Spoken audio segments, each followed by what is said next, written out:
bate-papo a respeito de sistema urinário. O sistema urinário, que vocês sabem muito bem, né, pessoal, tem uma magnitude de informações, tem uma consistência muito mais significativa lá na fisiologia.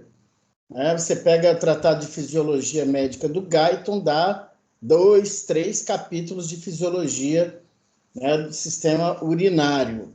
A anatomia do sistema urinário é relativamente muito tranquila, né? Isso aqui não é uma aula prática, obviamente, né? É um bate-papo que normalmente vocês não têm, né?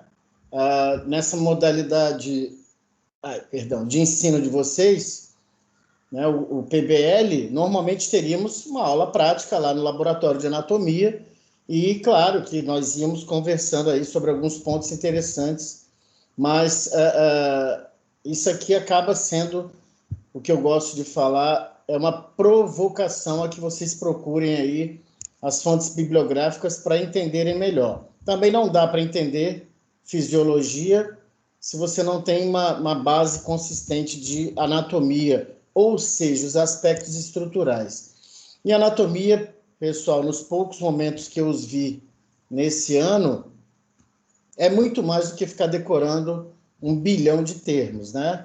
É você ter uma vertente já direcionada para funcionalidade, para clínica. Porque com a anatomia humana você vai falar em cirurgia, você vai falar em exame físico, você vai falar do entendimento da funcionalidade. Vamos ver aí então, sistema urinário, óculos, porque eu já estou passando da idade.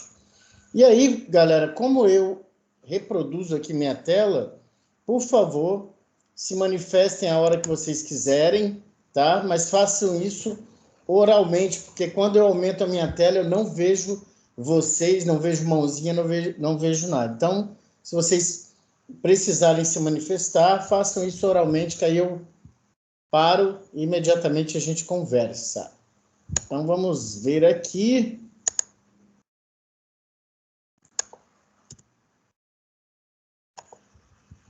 Aí eu fecho e entro novamente na tela inteira. Todos veem a tela, o som está legal, qualquer inadequação vocês me falem, por favor.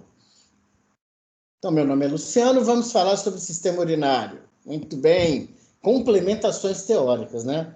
É um bate-papo, embora tenha 250 slides. Vamos ver isso aí.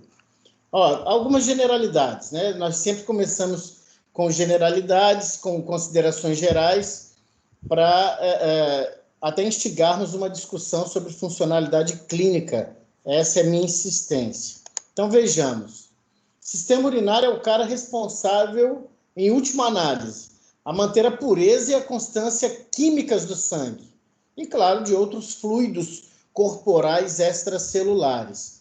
O sistema urinário tem aí a incumbência de te dar um sangue saudável, falando bem grosseiramente, porque ele vai cuidar da composição iônica do teu sangue, e aí destaca-se sódio, cloreto, potássio, cálcio, fosfato. Ele vai cuidar do pH, né, do sangue, potencial hidrogênio iônico, porque se o pH não estiver legal, você não vai funcionar legal, né, falando bem grosseiramente. Então tem ali uma eliminação importante de hidrogênio, uma segurada no bicarbonato, tudo isso com demanda de estabilidade fisiológica, a tal da homeostasia, né? E aí o sistema urinário vai cuidar de regulação de volume de sangue, de pressão arterial, né? Ele tem lá no seu arsenal renina, eritropoetina e calcitriol. Então, quer dizer, tem relação com metabolismo de vitamina D, né, produção de células sanguíneas, a questão da renina, angiotensina, aldosterona, vocês veem isso muito bem em fisiologia, né, o controle da glicose sanguínea, né, por meio do aminoácido chamado glutamina, tudo isso está naquele pacote fisiológico, e é um grande excretor, é um grande eliminador de resíduos metabólicos. Ácido úrico, amônia, ureia, uma turma toda, né? Os resíduos do que não presta, toxinas ambientais, né, de alimentos, enfim, medicamentos. Esse é o sistema urinário. Então, claro que a gente sempre vai falar majoritariamente dos rins, né? E função renal perdida, por exemplo, em unidade de terapia intensiva é um péssimo negócio, é uma péssima notícia. O seu paciente de UTI ter uma insuficiência renal não é uma boa notícia na UTI. Por que eu estou falando na UTI? Em todos os setores não é uma boa notícia, mas na UTI é uma notícia bem ruim, tendo em vista todas essas funções que eu comentei superficialmente. E você perder a funcionalidade dos rins numa situação de tratamento intensivo é muito complicado. Os rins podem, né, e são normalmente desvalorizados, mas quando tu sente falta, quando você começa a ter um funcionamento inadequado, é que você dá valor à função renal aos seus rins. E isso eu falo por quê? Porque não é cultura do povo deste país, a grande parte não vai ao médico periodicamente para saber como é que está o seu corpo, como é que está o funcionamento de uma forma geral. Além do descarte de resíduos metabólicos, que já aqui comentamos, e das questões de excesso de íons, né, a concentração iônica do sangue, o sistema urinário, como já falamos, regula o volume, a composição química do sangue, e isso mantém uma homeostasia de água, de sais minerais, bem como de ácidos e bases. Então, se ele cuida dessas funções tão minuciosamente importantes, imagina se elas faltarem. Imagina se eu tenho um funcionamento inadequado. Quer dizer, é muito problemático, tendo em vista que falamos muito de quem? Sangue. Sangue é o cara. Sangue é o cara que tem que se perfundir para o seu corpo todo, fazendo aquele básico. Oferecendo nutrientes e oxigênio às células e removendo os resíduos metabólicos e conduzindo aos órgãos que vão eliminá-los. Então, se o sangue não está saudável, você tem um problema muito grande, né? Fora que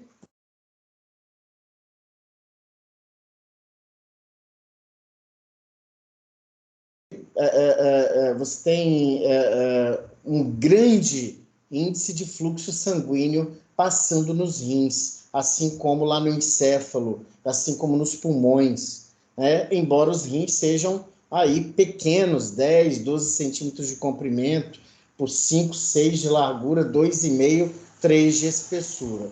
Mas tamanho não é documento, como dizia o filósofo. E quem são os componentes do sistema urinário?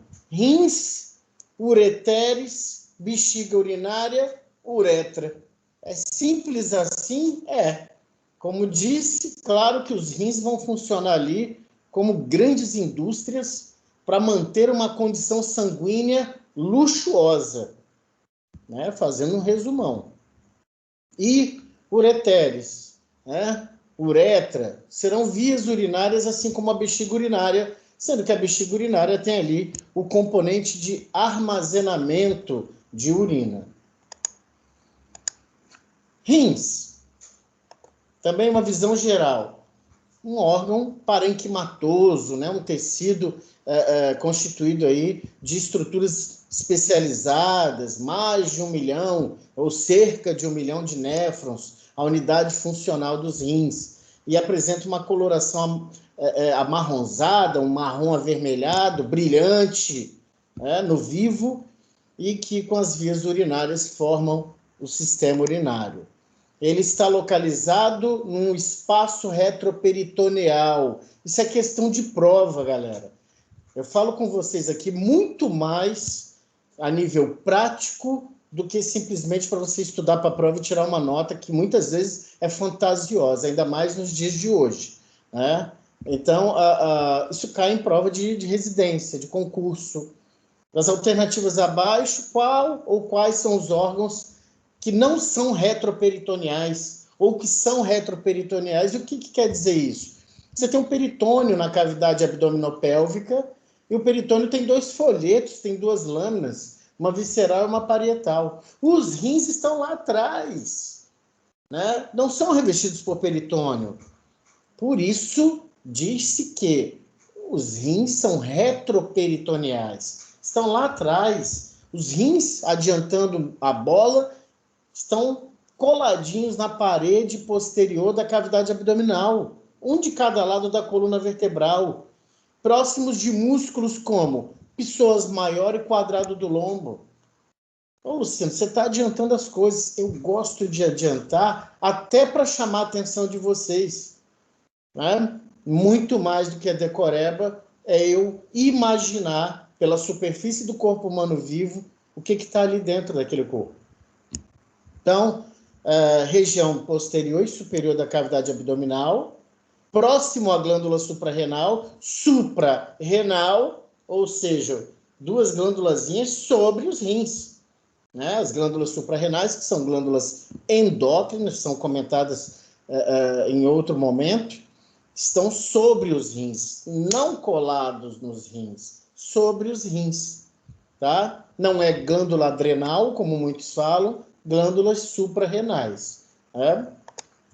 O rim e as vias urinárias são especialmente importantes para a urologia e, é claro, para a nefrologia também. Então, aos que seguirão essas vertentes, sucesso, porque a necessidade é grande. Professor, Aí uma apresenta... Alguém? Professor. Oi. O que separa essa glândula suprarrenal de estar em contato com os rins? Olha, além dos vasos sanguíneos, você tem ali tecido conjuntivo. Porque a gente vai ver daqui a pouco... Quem que está falando?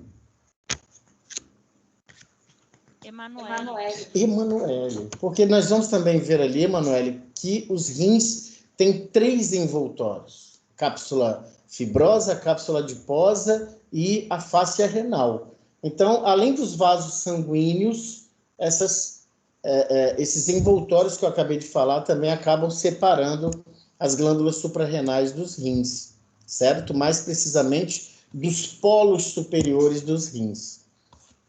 Beleza? Valeu, qualquer coisa chama aí de novo. Esta ilustração é do professor Sobota. Então, meus caros, vocês estão vendo aí, vista lateral esquerda de sistema urinário masculino e feminino. Claro, existem peculiaridades interessantes, que eu tenho certeza que vocês já conhecem, mas aí você vê um resumão, né? O rim esquerdo, obviamente, o ureter, destaca-se aqui a pelve renal, que é a extremidade superior e dilatada ali do ureter. Então, você tem o ureter, a bexiga urinária, muito característica, e a uretra. A uretra é um grande componente aí de diferenciar, né, de diferenciação de um gênero para outro. A uretra feminina, 3 a 5 centímetros. A uretra masculina, 20, 21, 22 centímetros. Isso tem essa bobeirinha, entre aspas, de diferença de comprimento, faz diferença, por exemplo, quando você vai colocar um catéter de demora, de alívio, enfim, um catéter na uretra, que vocês vão aprender como? Fazendo. Mas se vocês sabem anatomia, as disposições anatômicas, estruturais, você vai saber fazer. O resto é o quê? É especialidade motora, é fazer. Bom, funções dos rins, nós meio que já comentamos de uma forma geral. Os rins com o fígado, por exemplo, são órgãos essenciais para eliminar substâncias do corpo. Tendo em vista o seu mecanismo de regulação de equilíbrio de líquido e de eletrólitos, ele é considerado um órgão vital. Não esqueçamos, rins são 2, tá? Órgão vital, por isso que eu comentei lá no início, numa unidade de terapia intensiva, onde o tratamento é intensivo, é cuidadoso, perder os rins, perder suas funções, é uma péssima notícia. Vai atrapalhar o médico intensivista, vai atrapalhar a equipe de saúde. Então, excreção de urina e de substâncias endógenas e exógenas. Estamos falando aí especificamente dos rins, mas eles são os grandes astros. Regulação de equilíbrio ácido-base, água e eletrólitos. Como isso é importante? Vocês vão ver ao longo da vida de vocês. E a função endócrina, a renina, embora seja uma enzima, ela é secretada aí pelos rins, né, junto com a eritropoetina, que nós comentamos, e o calcitriol. Eritropoetina vai perturbar ali a medula óssea a produzir os eritrócitos, o calcitriol participando do metabolismo da vitamina D. O rim filtra o sangue, é o que mais nós escutamos desde o ensino fundamental, né? O rim filtra o sangue. Cerca de 170 litros de urina por dia são constituídos, né? E contém ali, em sua maioria, substâncias endógenas, ureia, por exemplo, e exógenas, os fármacos, né? Estuda-se muito a farmacodinâmica, a farmacologia em geral, para se ter uma ideia de como é que esse medicamento é eliminado via urinária. E isso é usado para aqueles que vão seguir a vereda da medicina do esporte, no doping também. Eu lembro de Daiane dos Santos, pega, por quê? Eliminou furosemida, diurético, não pode, né? E por aí vai, Maradona, a Malren Maggi, né? Salto em distância, que depois veio ter uma medalha de ouro, enfim, é uma outra vertente, medicina do esporte, e isso dá, e toda vez isso é feito, hora e meia alguém é pego no antidoping aí, cocaína, tudo aparece. O rim reabsorve mais de 90% da água que compõe a urina. A água é preciosismo, e aí vem, claro, junto o lembrete, precisamos ingerir água, né? Bem como a maioria dos eletrólitos e dos nutrientes, enquanto as outras substâncias seletivamente são reabsorvidas de uma forma que, nas 24 horas aproximadamente, 1,7 litros de urina são enviados nas vias urinárias. E você que esquece de beber água, né? Isso é tão comum, né? Cara, sabe que eu não bebi água hoje? Isso é um absurdo. Seu corpo está sofrendo, então, para manter a homeostasia. Esse processo controlado por hormônios permite, por um lado, a excreção muito eficaz e, por outro, uma recuperação altamente seletiva de substâncias importantes para o corpo. O processo de formação de urina não é simples, é muito inteligente, rebuscado, né? Esse processamento se adapta de acordo com o estado metabólico do organismo.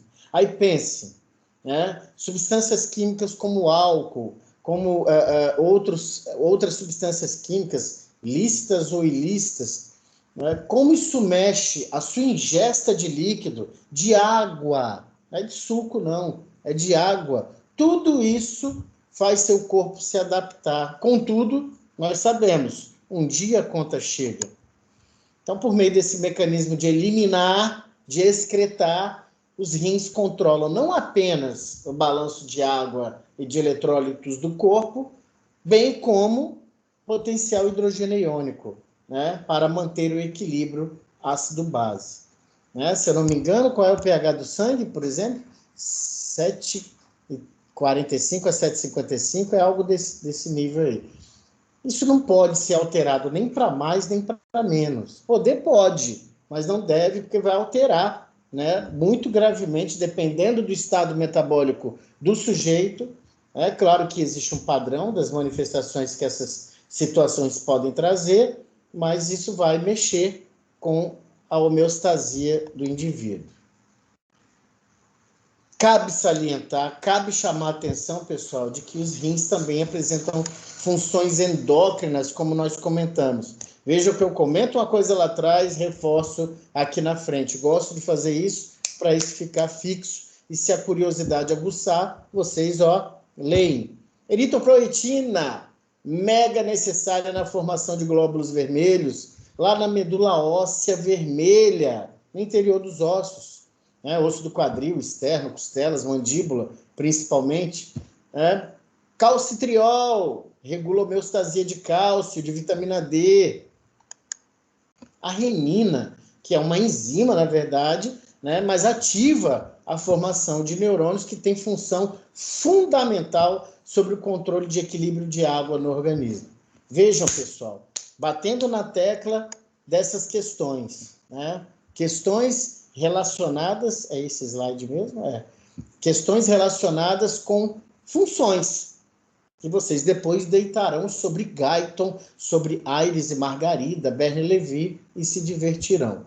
Interessante, por que essa letra é tão grande, né? Porque, pessoal, diziam os estudiosos mais antigos de que a embriologia é a luz da anatomia, e a anatomia é a luz da fisiologia. Olha só, o rim ascende desde a pelve. Embriologicamente, a história embriológica dos rins é de que eles vêm da cavidade pélvica, né? E levam consigo suas estruturas vasculonervosas. Ó, Luciano, e daí? E daí, galera, que a embriologia, ela dita muito da clínica.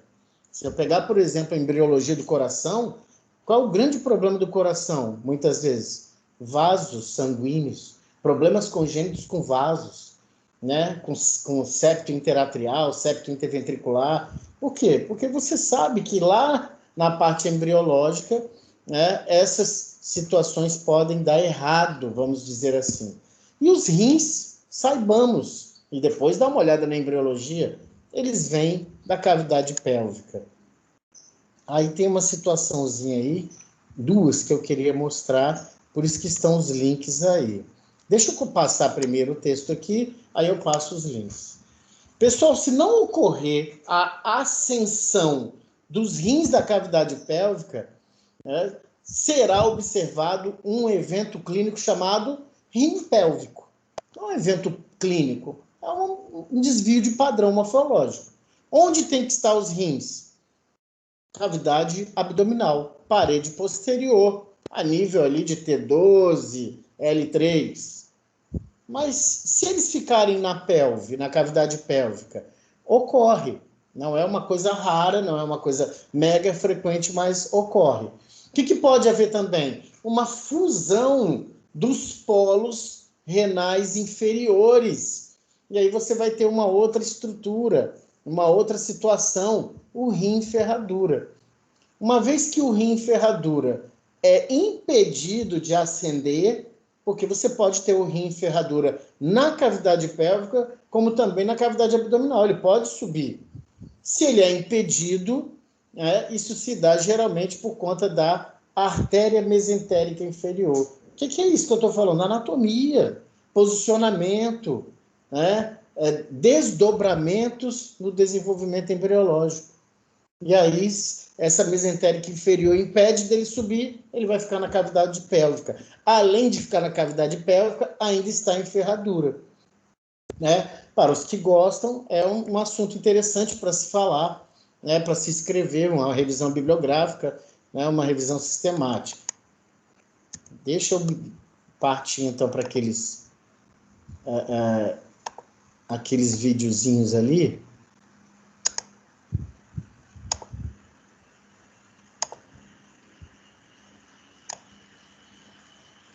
Para a aula não ficar muito chata. Então tem que trazer algo interessante para vocês.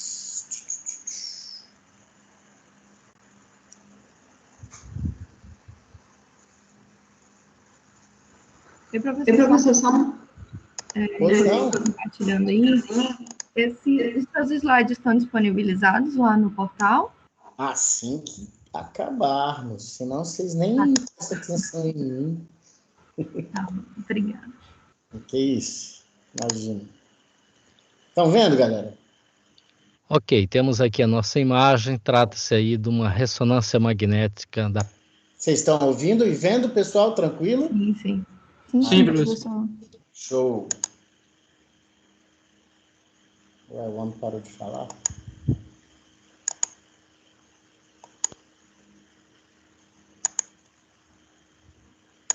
Tava tão bonitinho.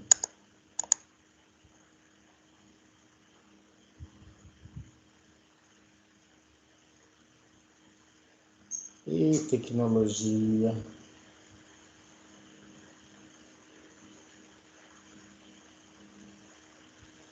Enquanto isso, na sala de justiça...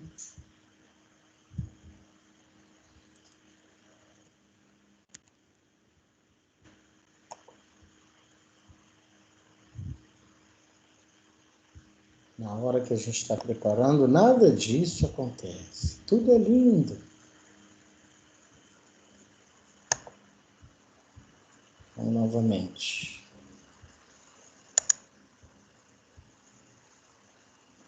Todo mundo vendo a tela, pessoal? Tá sim. Ah, então tá. Ok, temos aqui a nossa imagem, trata-se aí de uma ressonância magnética da pelve. Aqui, axial T2, aqui, coronal STIR. Temos aqui a bexiga, parede abdominal anterior, aqui a região do acetábulo, região supraacetabular, de um lado e do outro. Temos aqui o sacro, musculatura glútea. E temos essa estrutura na pelve. Observe que é uma estrutura bem delimitada, que tem a morfologia de rim, uma morfologia reniforme, que tem o córtex aqui, que tem a medula renal, os vasos renais. Portanto, temos aqui um rim ectópico, um rim pélvico. Observe aqui na reconstrução coronal, você vê a bexiga e você vê aqui o rim pélvico. Esse é o achado desse exame. Numa ressonância magnética e numa tomografia computadorizada é muito simples esse diagnóstico, porque você tem um campo de visão amplo, a morfologia renal aqui não deixa nenhuma dúvida. Agora, eu gostaria de alertar a todos que num exame de ultrassonografia pode ser complicado. Você pode detectar uma massa aí na pelve e precisa sempre se lembrar da possibilidade de um rim pélvico, porque às vezes esse rim fica numa localização e com uma morfologia atípica, num posicionamento atípico, e que se transforma o ultrassom numa massa. É como se você estivesse examinando uma massa. Se você não lembrar da possibilidade de rim pélvico e fazer um exame mais detalhado, você pode confundir esse rim pélvico com uma patologia, ok? Rim pélvico é uma variação anatômica, não é patológico. Pior ainda, em ultrassom transvaginal e ultrassom transretal, onde você vê apenas parte da imagem ali, é um foco mais delimitado, às vezes você pode confundir isso até com tumor, ok? Então, sempre lembrar da possibilidade de rim pélvico. Neste vídeo era isso, obrigado e até o próximo. Muito bem, galera. Isso é um exemplinho. E o outro link é bom que fica aí para vocês e depois vocês deem uma olhada. Já imaginou poder acessar o CID direto do seu celular e sem precisar de internet? Procure no lugar.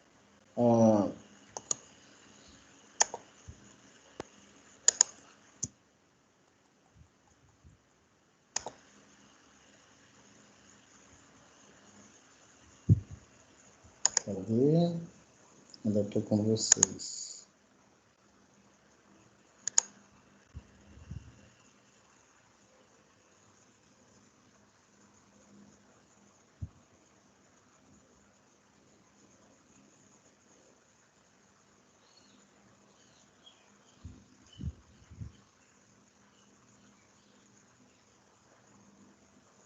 Um rim ferradura bacana, entre aspas, né? Bacana de se ver.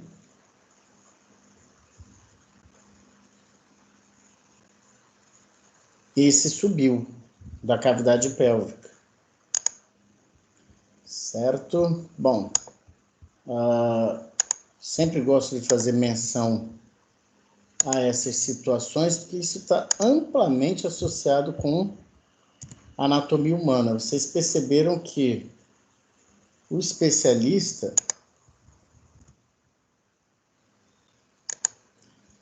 ele comenta, né? Lembrem-se de que pode ser... A gente não pode esquecer da questão das variações anatômicas. Então, num primeiro momento, eu lhes falei que os rins, eles se originam lá da cavidade pélvica. Olha aí, rim pélvico, 1 para 2.500 nascimentos. Rim ferradura, 1 para 400 nascimentos. São os mais, os mais frequentes achados. Não tem um significado clínico, desde que, olha que interessante, o ureter não esteja com a sua estrutura, com a sua disposição, com a sua localização afetada de forma negativa. O que é afetado de forma negativa? Contorcido, por exemplo. Porque como é que a urina vai progredir dos rins para a bexiga urinária?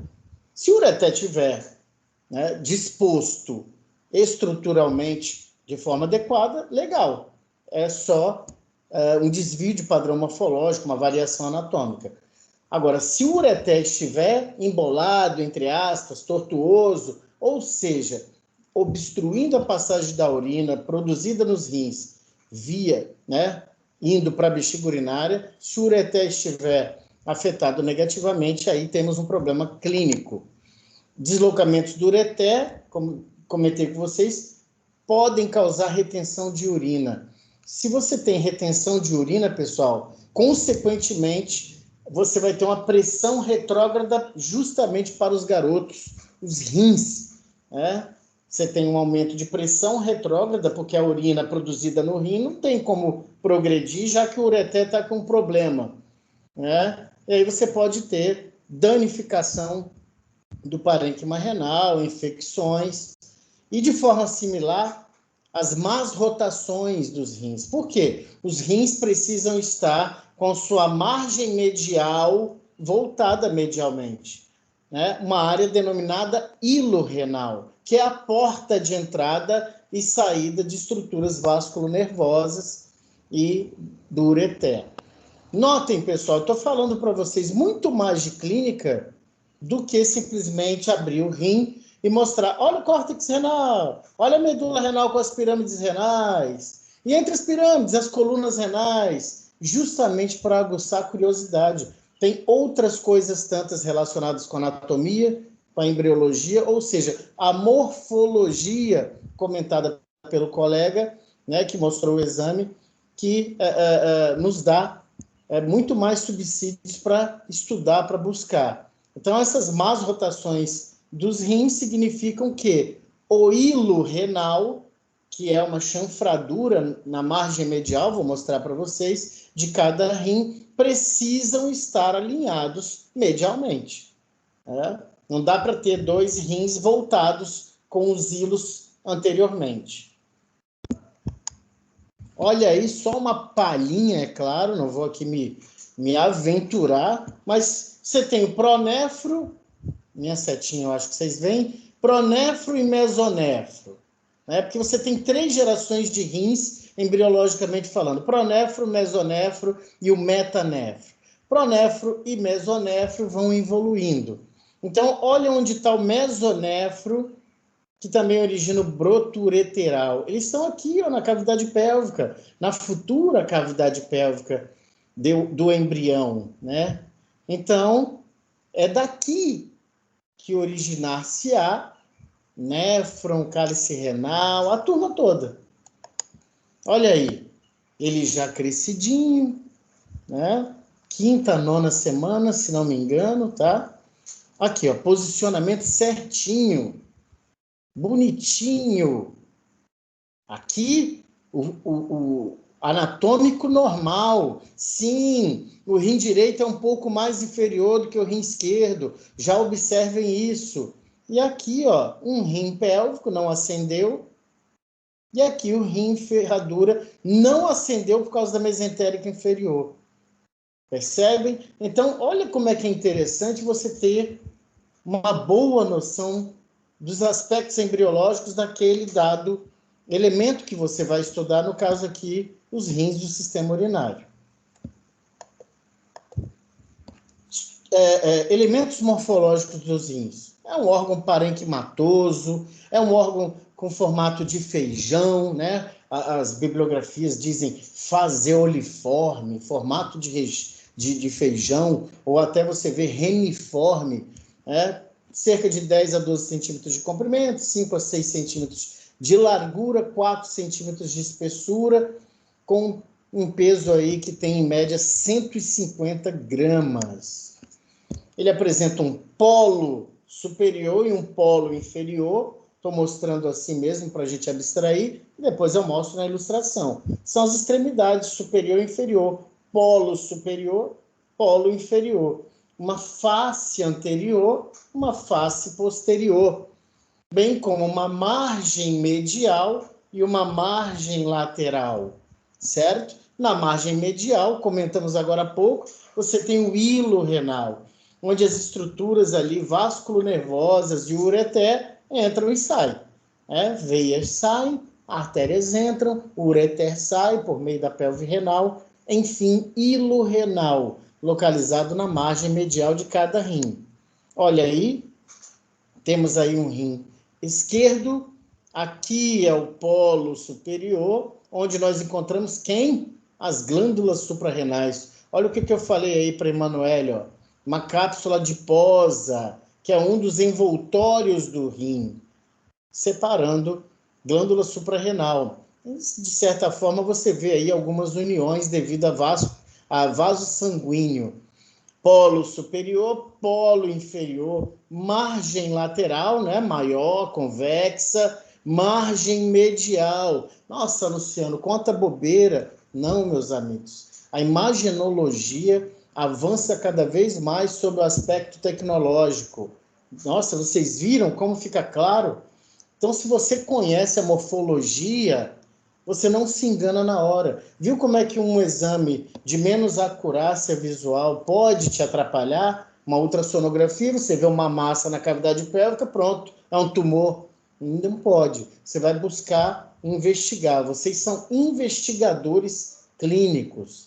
Então, margem lateral, grande, convexa, uma margem medial pequena e voltada para a coluna vertebral, tá? E aí você tem o hilo renal, que é essa fenda medial, onde entram e saem estruturas, como a artéria renal, veia renal, ureter, certo? Professor, Ui, em que eu posso me referenciar para eu saber que se trata do rim esquerdo ou do direito, por exemplo? entendi. Você pode se referenciar por meio dos vasos sanguíneos, apesar de que há uma variabilidade anatômica muito grande, mas você pode se basear ou pela glândula suprarrenal, se você tiver, né, uma peça isolada na mão, olha como é que ela se dispõe medialmente, ou mesmo aqui pela disposição dos vasos. Você vai ter a veia renal na frente, a artéria renal atrás e a pelve renal mais atrás ainda. Aí você vai ter os chamados, meninos que gostam, né, dos lembretes, VAP. Ali no hilo renal, veia, artéria e pelve renal. Pela disposição, então, você vê. Se você tiver uma peça isolada na mão. No sujeito lá, tranquilo, né, direito, esquerdo, mas a gente vê normalmente por essa disposição da glândula suprarrenal e da disposição dos vasos sanguíneos e a pelve renal no hilo renal. Lembrando também, é claro, né, o hilo renal sempre está voltado para o plano mediano. O hilo renal sempre será medial. Tranquilo? Tranquilo, professor. Obrigada. Imagina, obrigado a vocês pelas intervenções aí. Bom, o rim, ou os rins, e olha só, hein, uma observação aí. Ele se projeta com seu polo superior no nível de 12ª vértebra torácica e da 11ª costela. Isso é o quê? Isso é anatomia de superfície, pessoal. Você sabe, ali no dorso do sujeito, né, que é parede posterior do abdômen, o nível em que os rins estão, você vai saber diferenciar uma dor de coluna, entre aspas, uma dor de origem muscular, discal, de uma dor de origem renal? A primeira coisa que você tem que saber é a anatomia de superfície. Em que nível está? Então, 12ª vértebra torácica, protegido ali pela 11ª e também pela 12ª vértebra, né? Pela 11ª, perdão, e 12ª costelas. O hilo renal no nível de L2, 2ª vértebra lombar. Olha aí as referências. E o polo inferior no nível de L3. Olha só, hein? Você vai ser cirurgião, você vai em cima, né? Além do que a questão da anatomia de superfície. Porque você faz um exame superficial ali no seu paciente. Muito bem. Essas informações são preferencialmente em relação ao rim esquerdo, meus caros. Ao rim esquerdo. O rim direito, como eu disse para vocês, está mais abaixo, devido à presença, né, de grande magnitude de quem? O fígado. Então, o rim direito mais abaixo. Aquele indivíduo bem magro, em decúbito dorsal, na inspiração, você talvez consiga palpar o polo inferior do rim direito desse indivíduo. E também para fazer exames você precisa, muitas vezes, pedir, inspira, né? Por quê? Porque você sabe que o diafragma, ele desce na inspiração e consegue deslocar ali as vísceras abdominais 2, quem sabe 3 centímetros para baixo. Detalhes, né, galera? Então, o rim direito está mais abaixo, devido à presença do fígado. O seu polo superior, estamos falando do rim direito, localiza-se um pouco abaixo do nível da costela 11, né? E a posição dos rins é, sim, dependente da respiração, como eu lhes disse, devido à sua proximidade com o músculo diafragma, sendo que ambos os rins podem descer até cerca de 3 centímetros durante a inspiração. Isso é um dado interessante para você que vai proceder com o exame de imagem com esse paciente. Aí é o que a gente chama de anatomia de superfície, que eu acho sensacional porque eu vejo a anatomia humana através da superfície do corpo humano vivo. Isso me dá subsídios para quê? Para os passos do exame físico. Inspeção, palpação, percussão e ausculta. Eu sei onde eu estou tocando. Eu vejo abaulamentos, inchaços, manchas, etc. Eu palpo, eu ausculto, eu percuto e sinto sons e ouço sons diferentes. Por quê? Eu sei onde eu estou fazendo isso. Então, anatomia de superfície, vejam aí a vista anterior. Olha como é que os rins são, né, obscurecidos pela presença dos órgãos abdominais. Você tem uma grande referência ali com o fígado, com o estômago, com o duodeno, com o baço. Já na vista posterior, eu consigo ver por quê. Lembra? Eles estão localizados na parede posterior da cavidade abdominal, um de cada lado da coluna vertebral, sendo que o rim direito é um pouco mais abaixo. E isso vai me dando, então, subsídios. Olha as costelas 11 e 12, protegendo os rins, né? E olha os polos inferiores, né? Intestino grosso ali também de referência. Enfim, a gente esmiuça isso para vocês. Clínica, né? Sempre uma pitada de clínica. Durante o exame físico, a sensibilidade dolorosa dos rins deve ser primariamente avaliada por meio de percussões, com a sua mão fechada na área onde se projetam os rins, que você acabou de ver. Ali é nível de região lombar, logo abaixo dos pares de costelas 11 e 12. Então, você vai lá com percussãozinha bacana nessa área. Eu já tive aluna em sala de aula se contorcendo a aula toda. Deu intervalo, falei, minha filha, o que você tem? Ah, desde ontem, uma dor na coluna danada, coluna, fica em pé. Pô, aí, bem sensível, é uma dor chata, é intermitente. Eu falei, ó, corre, chama seu pai, sua mãe, vai para o hospital. Tem algum probleminha aí com rim, com ureter, enfim, não tá legal. Né? É interessante que você seja sensível, né? Claro, com a percussão, tem que ser muito tranquilinho, mas é bom não avisar ao paciente que você fará tal procedimento, né? Porque senão ele vai se contrair, ele vai arrumar ali uma postura antálgica, ele vai tensionar a musculatura ali fortíssima do dorso e vai te atrapalhar no teu exame, né? Então, isso vai atenuar, vai amortecer. Então, nem avisa nada, fique em pé, senhor, vai lá, que você vai ter um resultado positivo interessante quando for positivo.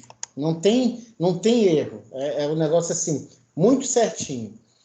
Então, normalmente, em caso de pielonefrite, a inflamação da pelve renal, né, o paciente relatará uma sensação de dor intensa. Que chato que é.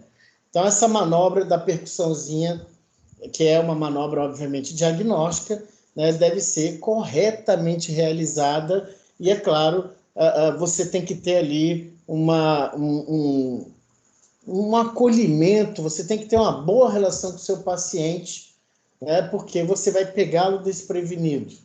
Então, para que você não tenha ali uma má interpretação do teu procedimento, nossa, que médico grosso, só mandou ficar em pé, foi lá nas minhas costas e bateu, e eu morrendo de dor. Peraí, isso é necessário.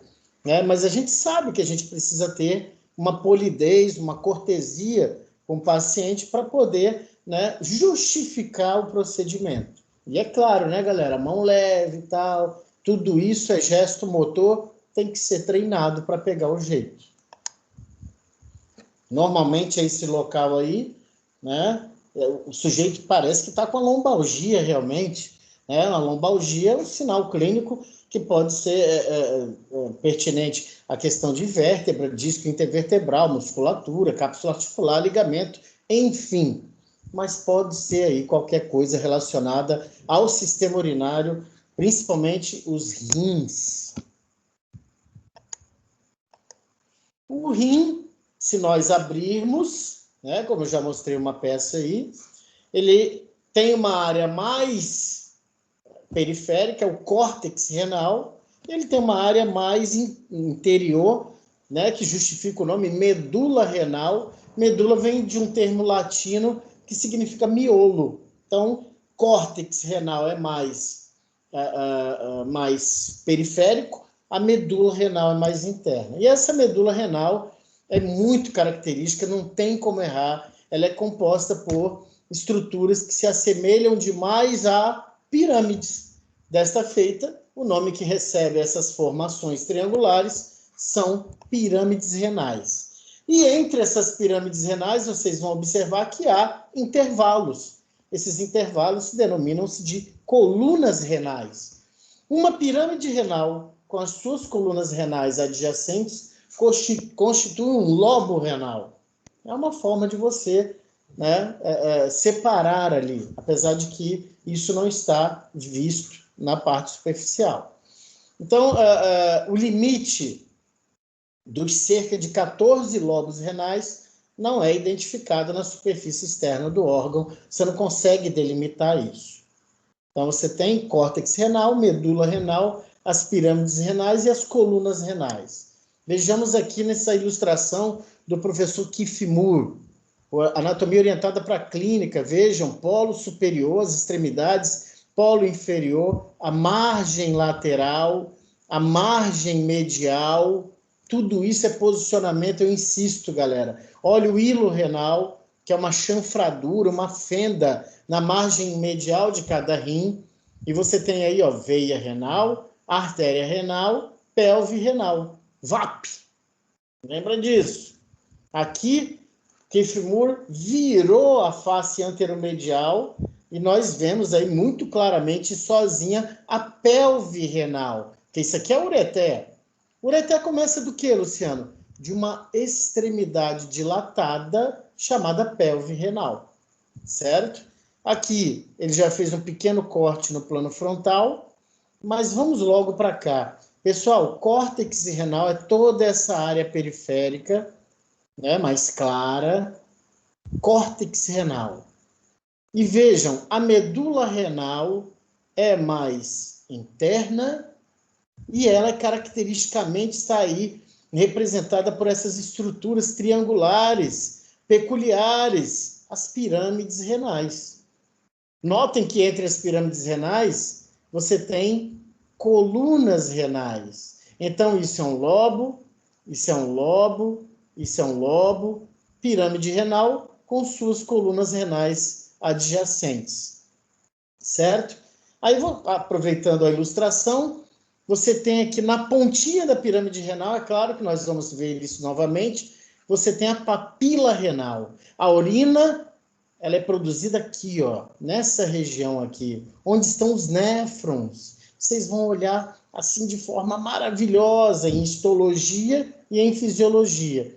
No final das contas, a urina produzida, entre aspas, pingará aqui, nessas estruturinhas, ó, que estão com a boquinha aberta ali para as papilas renais, cálices renais menores. E esses cálices renais menores formam cálices renais maiores e desembocam na pelve renal, ureter e vai para a bexiga urinária. Aqui na anatomia, lindo, tranquilo. Na fisiologia, tranquilo também. É gostoso ver a fisiologia. Você tem que estar concentrado, é claro, tem que estar afim, né, de estudar, mas é bem bacana e, é claro, mega importante. Olha aí, numa ilustração aí aumentada do professor Sobota, córtex renal. Antes, vamos destacar aqui, pessoal, antes de chegar, ó, cápsula fibrosa. Tecido conjuntivo aí bem fininho, que dá o aspecto no vivo, brilhante para o rim. É a cápsula fibrosa, é um envoltório do rim. Aí você tem, então, o córtex renal, né, bem periférico, mais claro. E você tem aqui as pirâmides renais. Onde elas estão localizadas, Luciano? As pirâmides renais estão localizadas na medula renal, certo? Olha aqui que o professor Sobota, ó, delimita o que é um lobo renal, que é a sua pirâmide renal com as colunas renais adjacentes. Né? As colunas renais são esses intervalos entre as pirâmides renais. Vale salientar aqui, ó, a área cribriforme das pirâmides renais, neste ápice que nós chamamos de papilas renais. Cribriformes, me lembro de quê? Lâmina cribriforme do osso etimoide, cheio de furinho, para passar alguém, né? Quem? Aqui, no caso, para passar a urina. Para a urina desembocar nos cálices renais menores. Certo? Professor? Oi? Deixa eu te fazer uma pergunta. Uhum. Eu estudei anatomia do sistema urinário e quando eu ouvi agora a referência que foi, né, para poder te falar. Mas a pelve renal era anatomicamente considerada até a altura do... Sumiu. Sumiu a voz aí, galera. Alô? Eu que caí ou foi a moça que sumiu, galera? Me dá um... Eu acho que foi a Valéria que... Foi a Valéria. Caiu. Vixe, na hora dela falar... Você caiu, suspense. Tá, daqui a pouco ela volta aí, não é possível, né? Mas, enfim... Professor, Opa, voltou? desculpa, eu caí bem na hora que eu estava fazendo minha pergunta. Imagina, isso acontece. Fala aí. Ai, Deus do céu. Então, eu não sei até onde você escutou minha pergunta, mas quando eu estava estudando a anatomia do sistema urinário, eu não lembro agora a referência que eu estudei, né, essa parte de anatomia e tudo, mas eu lembro que foi passado para mim que a pelve renal, ela era considerada pelve até o limite inferior do rim. E eu estou vendo aqui que está mostrando que no finalzinho do rim, na parte inferior, já é uréter, né? Eu fiquei na dúvida aqui agora, sabe? Ah, Valéria? Isso. Valéria, então, a pelve renal é essa área aqui. Ela é o quê? A confluência dos cálices renais. Né? Em última análise, dos cálices renais maiores.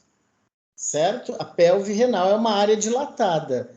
A pelve renal originará o ureter, já fora do rim. Então, quando ela saiu já para a parte externa do rim, já começa, já pode se considerar ureter, então. Isso aí. Isso aí. Tá, ok. Obrigada, Certo? professor. Imagina. E aí o hilo renal, pessoal, de novo, ó, veia renal, artéria renal e pelve renal, VAP.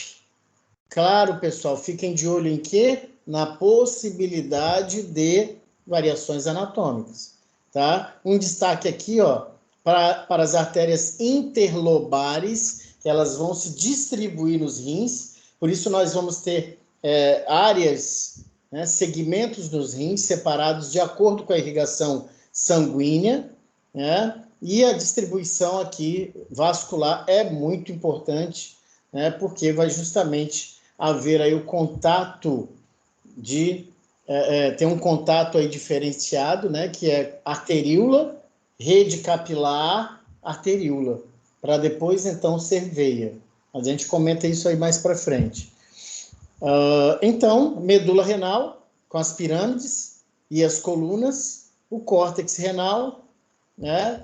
E aí você vai ter as papilas renais desembocando com urina nos cálices renais menores, depois maiores, depois pelve renal.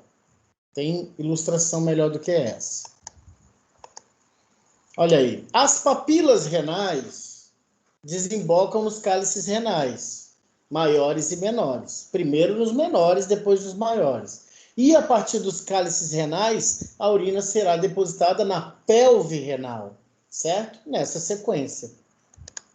A pelve renal, juntamente com o tecido adiposo presente ali naquela região e as estruturas vasculonervosas, formam uma indentação, melhor falando, no parênquima renal, que é uma área chamada seio renal. O seio renal é uma área onde está a pelve renal e as estruturas vasculonervosas, tá? E onde está ali também a fenda chamada hilo renal. No hilo renal, o que nós encontramos? Já falado, veia renal, acima e anteriormente, sempre insisto, cuidado com, é claro, as características de uma parede de veia. Veia tem calibre maior e veia tem parede mais fina. A artéria tem calibre menor e parede mais espessa. Veia renal, acima e anteriormente, a artéria renal ali no meio e a pelve renal abaixo e posteriormente. Aí um outro tipo de ilustração, né? Olha aí a distribuição vascular, eu quis fazer isso para mostrar as pirâmides renais aí, né? Cada lobo renal com suas colunas renais mais a pirâmide renal, a distribuição sanguínea aí que é fascinante, veia, artéria e pelve renal. Né? Elas estão localizadas numa área, um vão, vamos dizer assim. Tudo isso aqui está localizado onde, Luciano? Seio renal. É isso que a gente quer mostrar para vocês. Este conjunto de estruturas adentra e sai dos rins por meio do hilo renal. Tá? Olha aí uma urografia, ou também chamada de pielografia, e vocês vejam que essa ilustração, pessoal, essa fotografia e esse exame está no KIF Muro Anatomia Orientada para a Clínica. Olha que interessante, anatomia pura. 12ª costela, você já tem um cálice menor aqui. Obviamente, se esse é um cálice menor também, aqui é o quê? A pontinha da pirâmide, o ápice da pirâmide. Quem está aqui? A papila renal. Lembra? Com aquela área cribriforme, cheia de furinhos, porque a urina depositar-se-á aqui no cálice renal. Olha a pelve renal, Valéria e demais colegas, a área dilatada, né? E aí depois o ureter.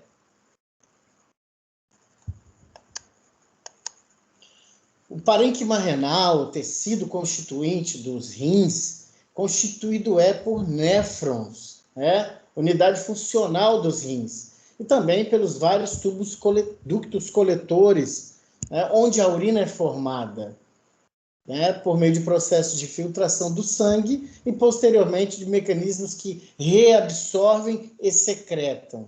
Tudo dentro daquele contexto fisiológico.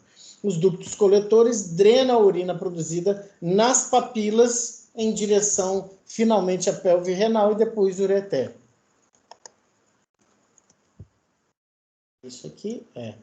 Então, é mais ou menos essa estrutura aqui, esse esqueminha do SOBOTA, né? Trajeto de artérias, das veias e dos néfrons no parênquima renal. É uma representação esquemática, né? Mas nos dá uma ideia da riqueza vascular e da riqueza de ductos que trabalham aí para produzir urina, para reabsorver o que tem que ser reabsorvido, para secretar o que tem que ser secretado e para eliminar o que tem que ser eliminado, né? E aí você olha isso aí e pensa, e o prejuízo disso aí? Porque eu sempre bato na tecla, é muito mais importante eu prevenir situações do que eu tratar, do que eu remediar. Mas, enfim, isso é um papo para outro momento. Os rins, meus caros, têm envoltórios. Eu nunca posso deixar de falar dos revestimentos, sejam as pleuras nos pulmões, o pericárdio no coração. Os rins têm envoltórios, isso é muito interessante. O rim é muito bem fixado em suas posições, né? Ele apresenta um sistema de envoltórios constituído por 3 cápsulas. Uma cápsula fibrosa, é uma bainha de tecido conjuntivo, denso, não modelado. Lembro da Sarinha, né, professora de histologia, ou do Rafael, que envolve o órgão, né, aplicada diretamente, coladinho no rim. É uma película. Como eu disse, ele dá aos rins do vivo um aspecto brilhante, cápsula fibrosa. Um outro envoltório é a cápsula adiposa. Já coloquei como questão de monitoria aqui no NESP.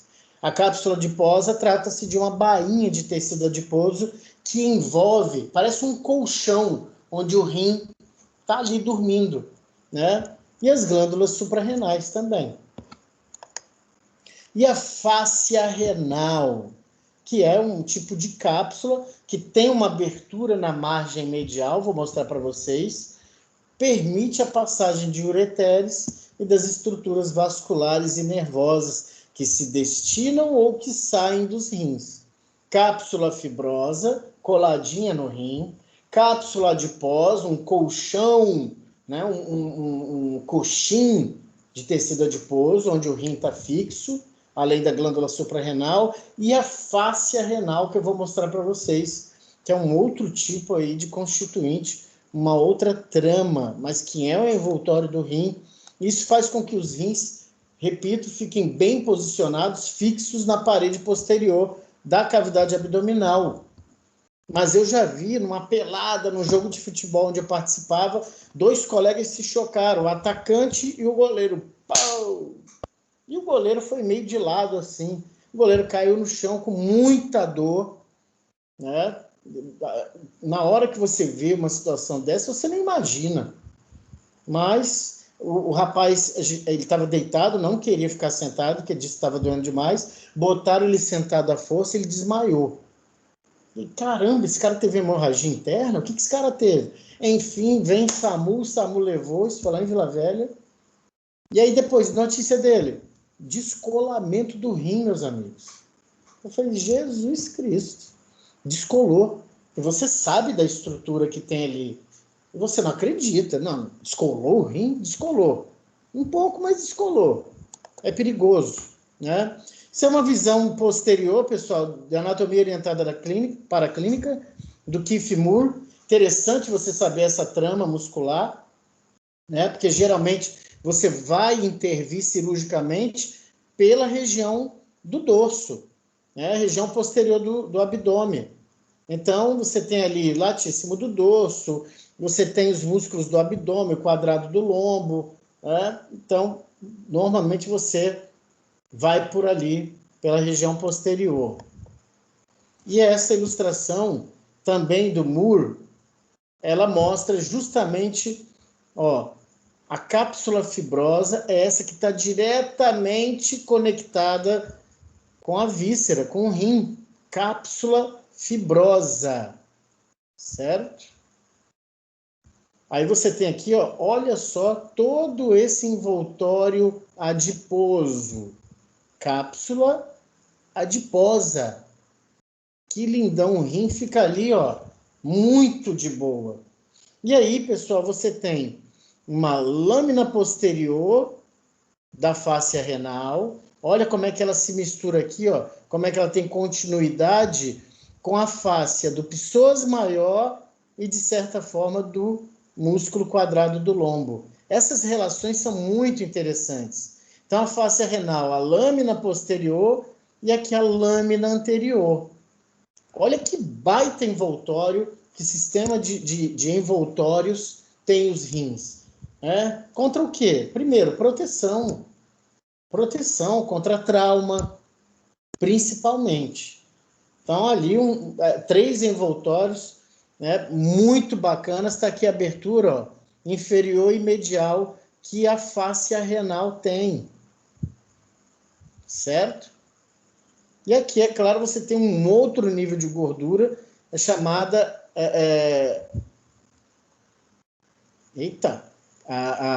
tecido adiposo pararrenal, quase que não sai. Tecido adiposo pararrenal aqui, certo? A cápsula adiposa está aqui, a cápsula fibrosa coladinha no parênquima e a fáscia renal com 2 lâminas, né? Sendo que a posterior se continua com as fáscias que recobrem psoas maior e quadrado do lombo. Olha só as referências que nós temos. Professor, Clínica. Oi. posso fazer outra pergunta? Deve, quantas vocês quiserem. Essa última foto que você colocou aí, essa última figura, você pode voltar nela, por favor? Essa daí. Você falou do caso aí do rapaz que jogava bola e trombou com o outro e descolou a fáscia. E foi a fáscia, né, que você falou, né? Então, Valéria? Isso. Valéria, eu não sei quem foi, mas disseram que houve descolamento. Provavelmente foi da cápsula adiposa. Então, isso que eu ia te perguntar, será que isso tem relação, de repente, se a pessoa é muito magra e tem diminuição, de repente, dessa cápsula adiposa também? Perfeito, Valéria. Você estraga toda a aula, porque você fala as coisas antes. Perfeito, Valéria, estou brincando. Exatamente, Valéria, pode ser. As pessoas mais magras tendem a ter um sistema de envoltório, sobretudo a cápsula adiposa, ineficiente, digamos assim, ou perigosamente frágil. E esse nosso goleiro, ele era, né, magrinho. Então, você acertou na mosca. Imaginei, porque quando a pessoa é magra, ela perde não só a gordura, né, que está por fora do músculo do abdômen, mas principalmente o intraabdominal e toda essa gordura no corpo também, que serve no caso de coxim, né? Perfeitamente. Muito legal, Valéria. É isso mesmo. Então, pode ter sido isso um dos fatores. É claro, a energia do trauma foi assim, né? Sabe quando você vê 2 figuras se chocando? E ele era, né, o nosso atacante era mais robusto, né? E o goleiro era realmente mais magrinho. Então, precisou e não teve, né, uma proteção mega eficaz. Então, você acertou na mosca, é isso mesmo. Pessoas com anorexia também tendem a ter uma cápsula adiposa mais frágil, né? Menos eficiente. Então, esse sistema de envoltórios...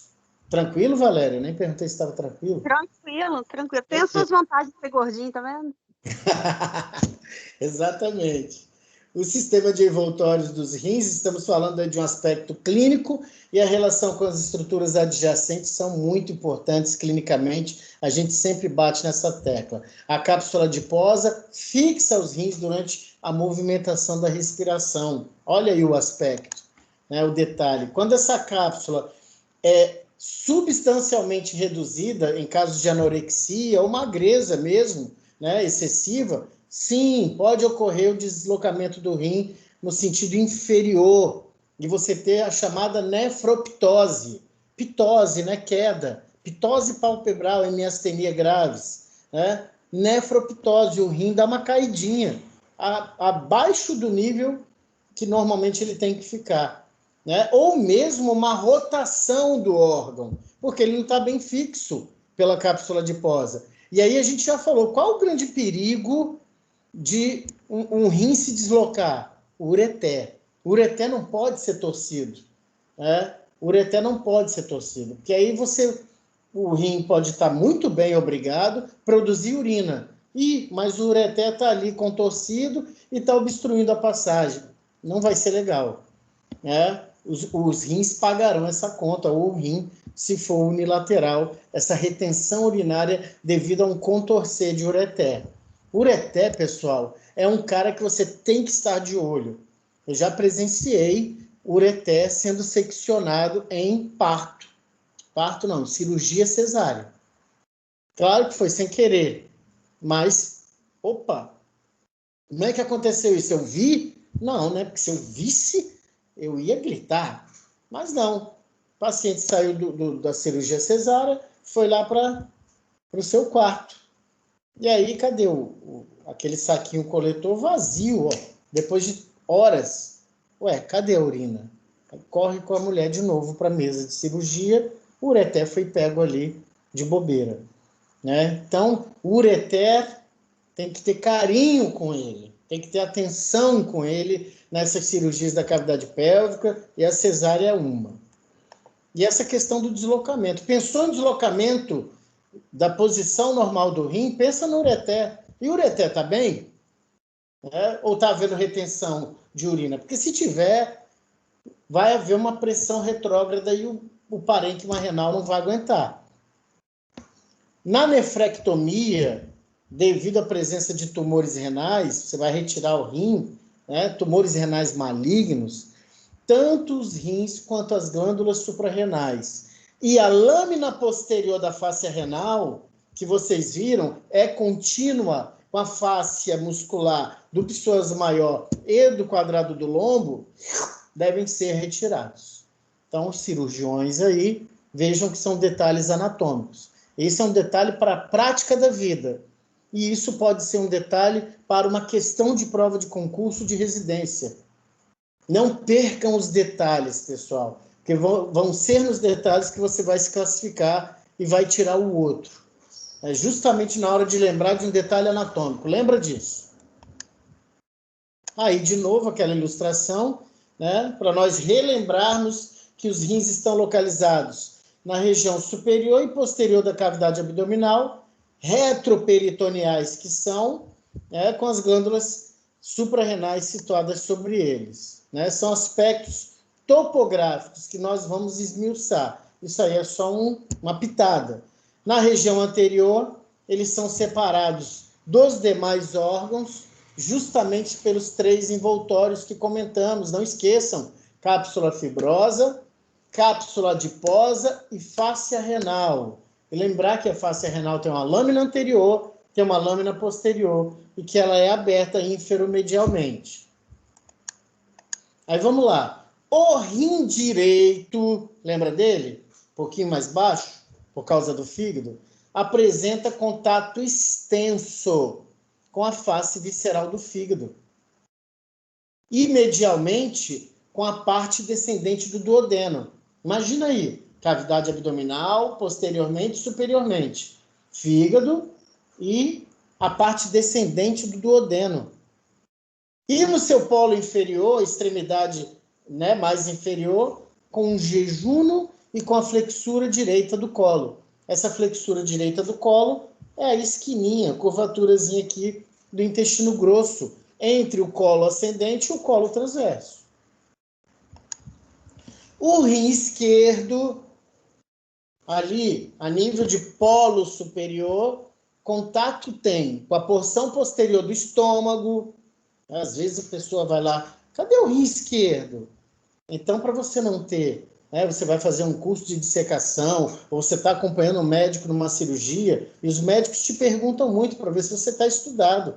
E aí, os rins têm relação com o quê? É interessante, as perguntas são sobre aspectos anatômicos. Então, o polo superior do rim esquerdo tem uma relação estreita com quem? Porção posterior do estômago, bem como com a sua margem lateral, tá? E tem um contato ali com a face visceral do baço. Importantíssimo. Na altura do hilo renal, do rim esquerdo, né, se posiciona anteriormente quem? A cauda do pâncreas. E no polo inferior, há um contato com o íleo e com o colo ascendente. Íleo, parte final ali no intestino delgado, e o colo descendente, uma parte ali terminal não, mas já descendo para a terminal do intestino grosso. Volta ali, cauda do pâncreas. Quem for cirurgião dessa área aí é muito bacana, porque é uma área extremamente vascularizada. Muito importante. Cauda do pâncreas. Atrás da cabeça do pâncreas, por exemplo, quem está se formando? Veia porta do fígado. Essas são aspectos topográficos interessantíssimos. Não percam isso, aprendam isso. Não tentem decorar. Olha para o paciente e veja isso. Né? The good doctor. Né? O menino olha para os outros, vem tudo na cabeça dele. Isso é que é legal. Ele já está imaginando através do corpo do sujeito. Aí, professor Kifimura, anatomia orientada para a clínica. Um pouco dessas relações, né, pessoal? Olhem aqui o rim direito, né? Tirar o fígado, obviamente, porque senão ele ia tampar tudo. Né? Olha, vamos aproveitar tudo. Olha o músculo transverso do abdômen. Olha a parte descendente do duodeno. Lembra que o duodeno faz um Czinho com concavidade medial? Olha aqui a flexura direita do colo. Colo ascendente, o seco, que é a porção inicial dilatada. Aqui já é a porção final do íleo. Então, você tem aí esse tipo de relação topográfica que é importante. Olha aí, ó, cauda do pâncreas, rim esquerdo. Baço, e ali atrás o rim esquerdo, tadinho.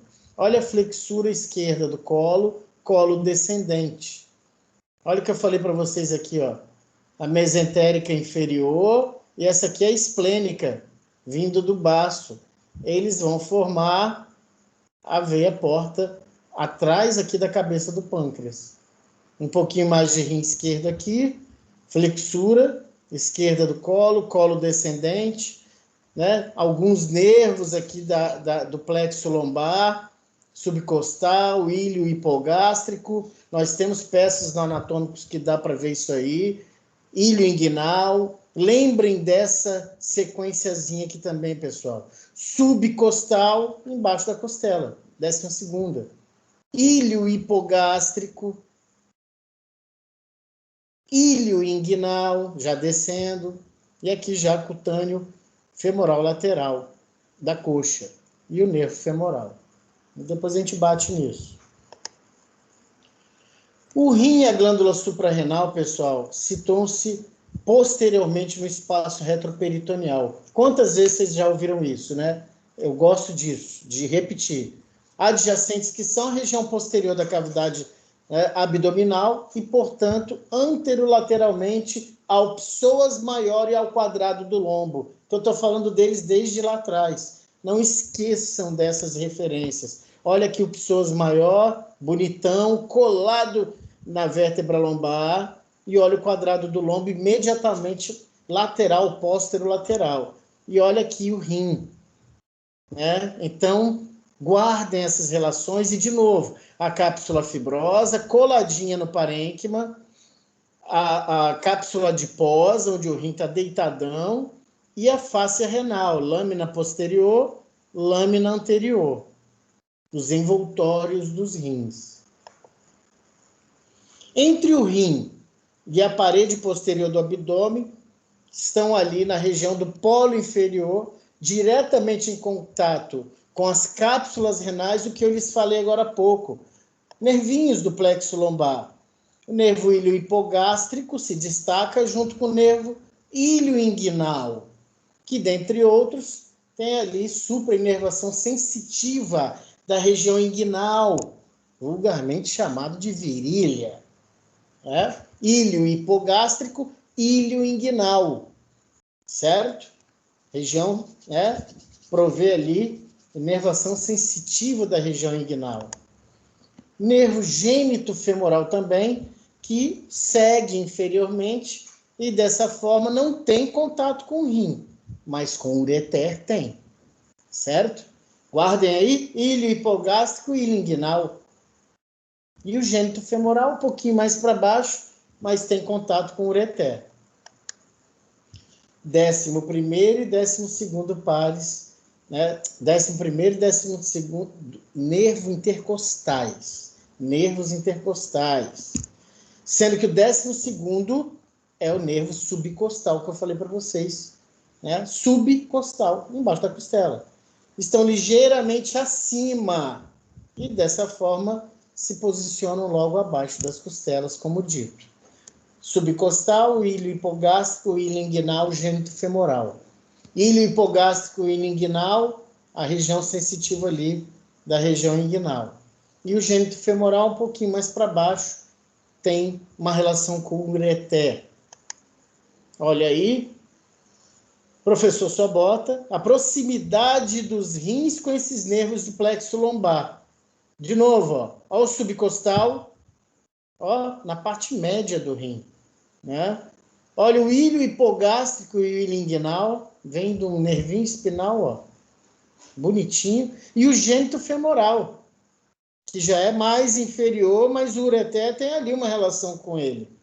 Não percam essa sequência, meus caros. Vão servir para vocês em algum momento. Subcostal, ilho hipogástrico, ilho inguinal, gênito femoral.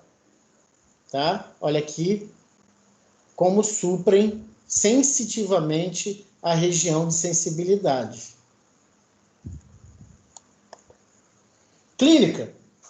Essa proximidade, pessoal, do rim com o nervo ilho hipogástrico e com o ilho inguinal explica a razão pela qual as doenças renais com inflamação da pelve renal, né, pielonefrite, ou mesmo a presença de cálculos renais comprimidos na pelve, a nefrolitise, podem causar uma dor que se irradia para a região inguinal.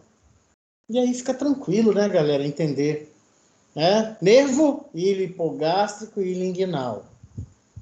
Nervo, ilho hipogástrico e nervo, ilho inguinal. Olha eles aí.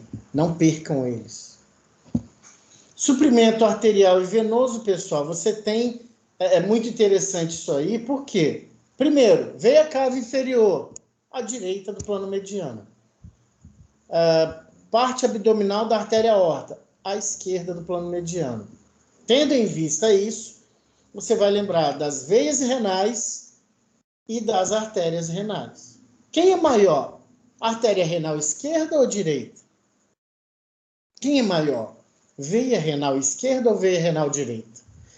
Bom, as duas artérias renais originam-se a partir da parte abdominal da artéria aorta e percorrem posteriormente as veias, veja que isso é um detalhe anatômico, posteriormente as veias até o hilo renal, com a artéria renal direita passando por trás da veia cava inferior. Opa! Artéria renal direita, hein, galera? 3 a 5 centímetros. Significativamente, maior que a esquerda. 2 a 3 centímetros de comprimento. Os ramos da artéria renal subdividem o rim em 5 segmentos, que nós vamos mostrar. Certo? 5 segmentos, por isso, artérias intersegmentares. E aí, de acordo com o suprimento sanguíneo, você vai ter esses segmentos do rim. Por que a artéria renal direita é maior do que a esquerda, pessoal? Às vezes a galera bota lá, assinale a alternativa correta, uma confusão que se você não tiver com atenção, né, e aí você vai chamar, perdão, a voz está indo, se você vai chamar isso de pegadinha, não é. Isso é para você ter atenção. Aí não sei o que, artéria renal, não sei o que. Poxa, a artéria aorta que provê As artérias renais estão no lado esquerdo. Então, quem vai ser maior? A artéria renal direita, né, que vai ter um percurso maior para chegar ao rim direito. A artéria renal esquerda, um percurso menor, já que a artéria aorta, a sua originadora, está do lado esquerdo. E a veia cava? A veia renal direita é menor, porque a veia renal direita já está ali bem próxima da veia cava. Agora, a veia renal esquerda vai esticar mais, porque o rim esquerdo, claro, está mais distante da veia renal. Então, o trajeto percorrido pelas ramificações das veias renais acompanha o trajeto de ramificações das artérias. Elas seguem anteriormente, ó, veia sempre anterior, e convergem em ambos os lados para a veia cava inferior. Simples assim. Uma vez que a veia cava inferior localiza-se à direita, como a gente comentou agora, à direita da aorta, a veia renal esquerda, 7,5 centímetros de comprimento, normalmente, aproximadamente 3 vezes o tamanho da veia renal direita. Isso é simples, não perca, né, uma questão por conta disso, pelo amor. Olha aí, olha a veia renal esquerda, a primeira em A, né? Olha a artéria renal, ela será maior à direita, né? Porque para o rim esquerdo, já que a artéria aorta está mais à esquerda, vai ser menor. No caso de veias, a veia cava inferior está mais à direita ou a veia renal direita? Tranquilo. E a veia renal esquerda, maiorzinha, para chegar lá. Certo? Veias renais desembocam na veia cava inferior. Artérias renais dão ali ramos intersegmentares para o interior dos rins. Depois vocês vão ter as interlobares, interlobulares, arqueadas, as arteriolas aferentes, né, o corpúsculo, as arteriolas eferentes, e aí vocês vão se divertir na fisiologia. Olha os segmentos que eu lhes falei, de acordo com que esses segmentos, com a distribuição arterial.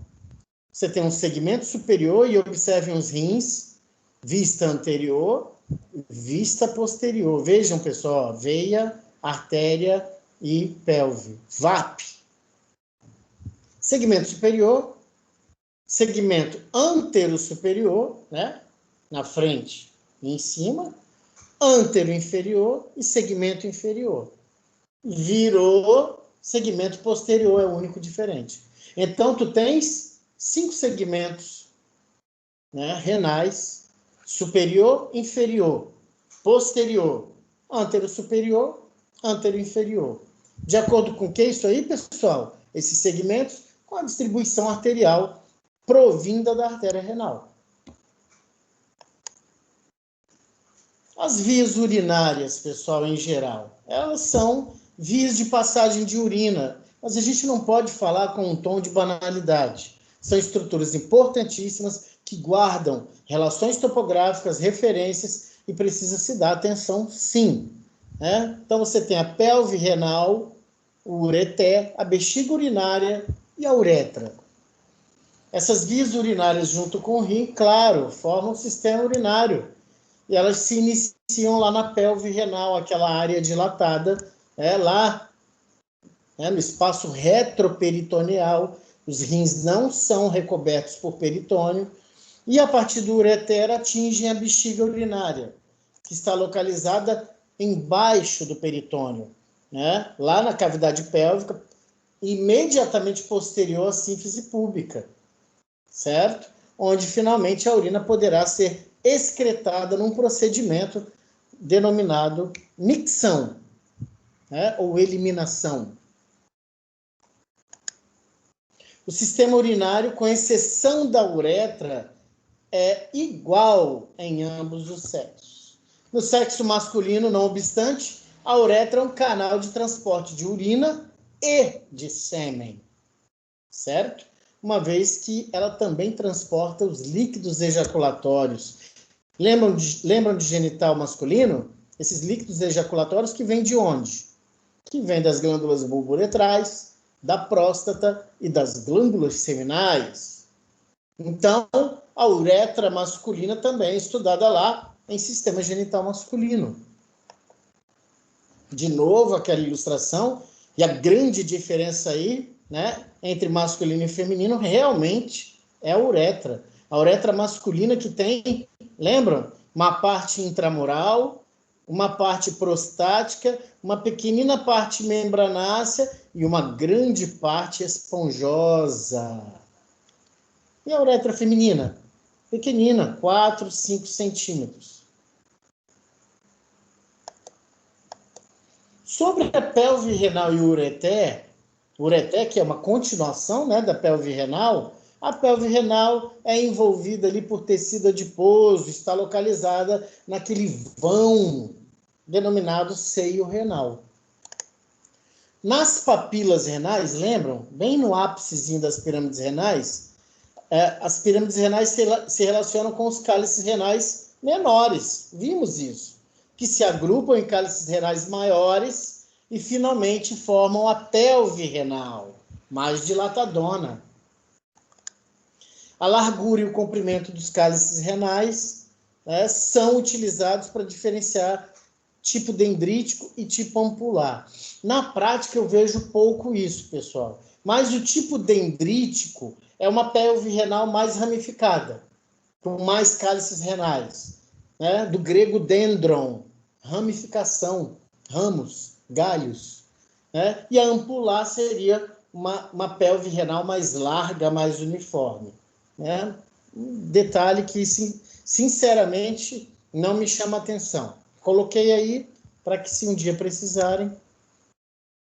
O ureter é um tubinho fino de 25 a 30 centímetros de comprimento. É quase que bem parecido o tamanho com um esôfago, por exemplo. 5 milímetros de diâmetro. E ele transporta a urina via ondas peristálticas, né, regulares, bacanas. E você tem aí um ureter com 3 partes. Né? Convencionou-se fazer essa subdivisão até para melhor estudar, para melhor se referir, para melhor descrever. Você tem uma parte abdominal, e esse ureter aí, essa parte é retroperitoneal. Você tem uma parte pélvica, já dentro da cavidade pélvica, obviamente, cruzando ali a artéria ilíaca. E você tem uma parte intramural, que já está bem no interiorzinho da bexiga urinária, no comecinho. Parte abdominal, pélvica e intramural. Alguns detalhes. A princípio, olha a ilustração. Tem coisas aí interessantes nessa ilustração do professor Sobota. Jesus, a hora foi-se embora, hein?